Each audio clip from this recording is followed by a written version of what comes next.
नमस्कार. माझं नाव महेश लाडे.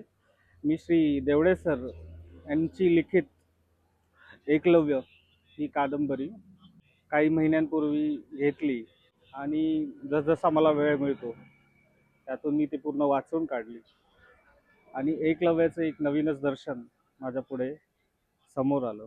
आपल्याला इतिहासात आतापर्यंत असल्या गोष्टी कधी शिकवल्या गेलेल्या नाही किंवा त्या काळात मीडिया पण आपल्याला एवढा अवगत नव्हता. तर खरं आपला इतिहास काय आपल्याला नाही कळलं अजून. एकलव्य वाचला आणि एक नवीन एकलव्य माझ्या डोळ्यासमोर उभा राहिला आणि त्या काळची जी समाज व्यवस्था होती, एका गुरुने आपल्या शिष्याशी असं वागणं, त्याला ॲक्सेप्ट न करणं, त्या काळची सामाजिक अस्पृश्यता दाखवते. एवढा महान काळ महाभारत जे महाकाव्य आहे त्यामधला एक पात्र एकलव्य, ज्याने आपला अंगठा दान करून गुरुदक्षिणा दिली. तर एक नवीनच चित्र ही कादंबरी वाचल्यानंतर माझ्या पुढे आलं. सामाजिक व्यवस्थेत गुरुला सगळ्यात मोठं स्थान आहे. त्यांनी आपल्या शिष्यामध्ये भेदभाव करणं हे कधीच अपेक्षित नाही. या काळात पण नाही आणि तेव्हा पण नाही. पण त्या काळात ते घडलं.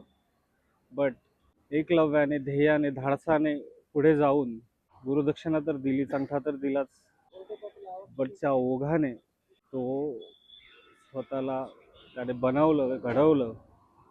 तर यातून जी काही शिकवण मिळते ती एक अप्रतिम होती. हरून जाणे आणि नैराश्यातून वर उठणे एक मानवी स्वभावाचं अप्रतिम दृश्य माझ्यासमोर आलं आणि याच गोष्टीला भारावून मी पूर्ण कादंबरी वाचून काढली.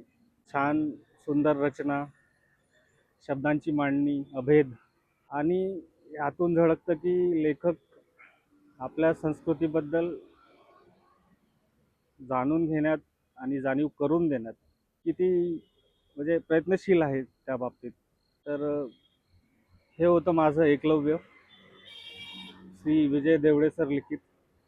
त्यावर मी एक छोटंसं चारोळी लिहिलेली आहे, तर ते पण मला असं वाटते की मी सादर करावी.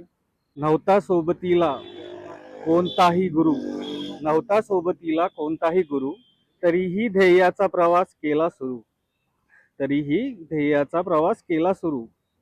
मूर्ती द्रोणाची समोर ठेवून भक्तीने, मूर्ती द्रोणाची समोर ठेवून भक्तीने, एकलव्य झाला महान आपल्या आत्मशक्तीने. अशीच आत्मशक्ती तुम्ही पण बाळगा आणि मी तुम्हाला एक रिक्वेस्ट करेल की एकलव्य कादंबरी तुम्ही पण एकदा वाचा आणि यातली जी शिकवण मिळेल ते तुम्हाला आपोआप आत्मसात होईल.